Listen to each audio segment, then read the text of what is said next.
Ms. Segarra. Hi, good afternoon. Thank you, Senators, for having me here today. I appreciate the opportunity to speak and share my feelings on the topics of humane aftercare. As you may know, I came here representing two different organizations, and some of the opinions are slightly different, so I want to make sure I put on the right hat at the right time for you. So the shortest of statements, with the least amount of comments, I will share first, and that's with the New York State Horse Council. I'm the vice president, and I'm also the chair of the Humane Committee and have been so for over 15 years.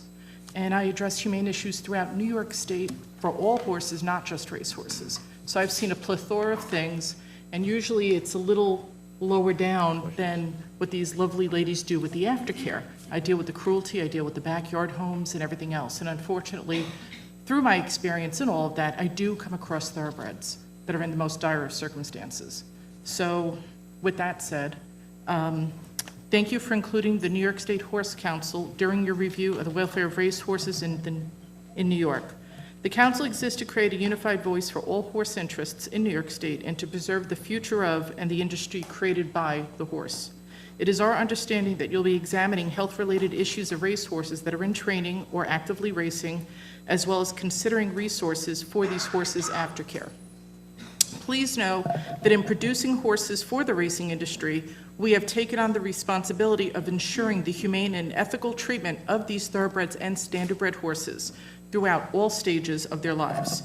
We urge you to consider the current and long-term welfare of the horses first, before all else, for without them, there is no industry. So I will abbreviate by saying that we support all the legislation that's on the table for the most part, and that if there's any way we can help, please reach out to us. We have equestrian professionals in all facets of the industry throughout all of New York State. So that is my one hat. I'm going to turn it around. And I'd like to represent a nonprofit organization I founded in 1999. And in 1999, I had a corporate career, and I left it to focus on horses because I was very passionate about it. I cashed in my 401k, and I bought a farm, and that's all she wrote. So I will continue with the prepared statement, otherwise I'll ramble. So Equine Rescue Resource Inc. is a New York State not-for-profit Class B corporation founded in 1999 for the prevention of cruelty to animals, specializing in horses. Over the last 20 years, ERR has provided emergency rescue, rehabilitation, and adoption services throughout the state. We are not breed specific, but we do find thoroughbred and standardbred horses in need of our assistance. As a horse professional, owning a horse farm and having worked in both the standardbred and thoroughbred industries in various capacities, I do believe that if racehorses were allowed to mature properly before being pushed into high-impact sports and their performance was honest, without the use of drugs and performance enhancers, we would have a stronger, sounder horse with less injury and casualty, all of which would have a positive impact on the horse's long-term welfare. At livestock auctions here in New York, we have aided thoroughbreds sold because they were injured and no longer equitable to race connections. We have found standardbreds that break down during their second career as road horses and can no longer provide labor and transportation to their current owners, for that is all they are to them.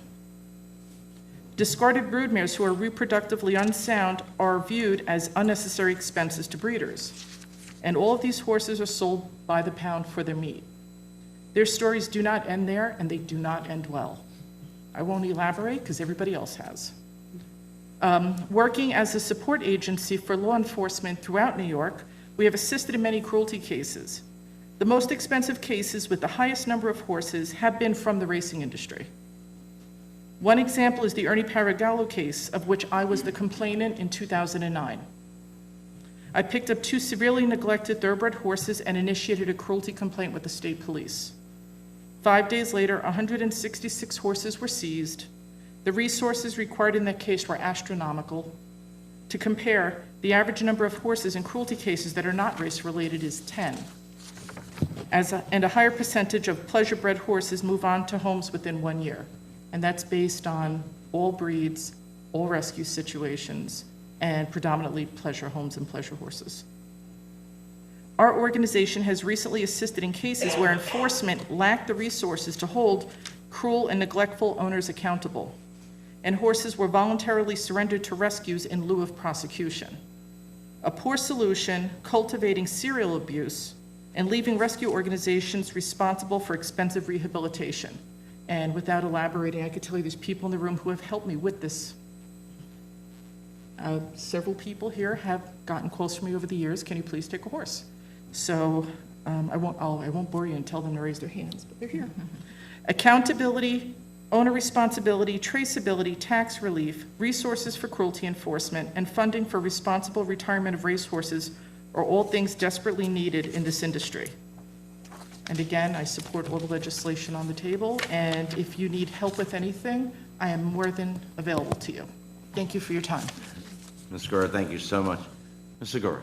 Okay, so in regards to tracking these horses, I believe that if there was a database implemented and every time a horse is transferred, there is a record made, and if all these horses were microchipped, they would be able to be traced.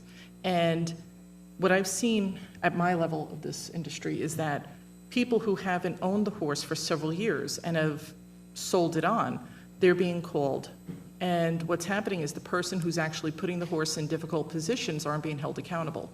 So if there is a database and there is a registry, then the person who's selling the horse files a certificate, and then that gets put in along with the microchip number. Then this way, if the horse pops up somewhere, you read the chip and you know who should be the last owner. You're not going back 3 and 4 and 5 owners, or the breeder, or a trainer at a track 10 years ago.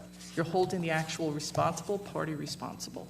It's just a simple registration system in a database. And I understand a lot of the thoroughbreds are being microchipped now up to the age of 2. So if some effort was being made to microchip the others, and they're not that expensive, you're looking at a $5 device. So if you, some of them are more, but the majority I think you can buy in bulk at $5. And readers, there are aftercare programs that will give you a reader for $25 if you join. I think it was the Unwanted Horse Coalition who gave me mine last year. And it came in helpful. I identified a 25-year-old horse 2 weeks ago. It was great.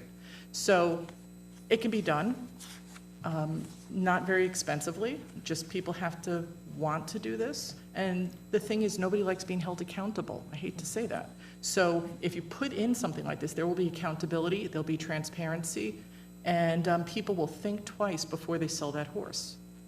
And with the rescues, I have helped other rescues recover their horses from difficult positions, and it's only because of those tattoos and those freeze brands. So sometimes they're illegible, thank you.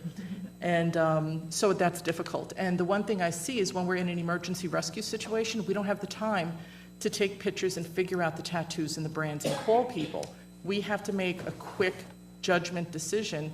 What can we do for that horse in that moment? And oftentimes, the people at ground zero are expending a lot of money fixing things. And microchips would be easier if New Jersey passed it. Every animal has to be identified. I think if New York does the same, we'll be in good shape. Thank you, Ms. Segarra. You're welcome.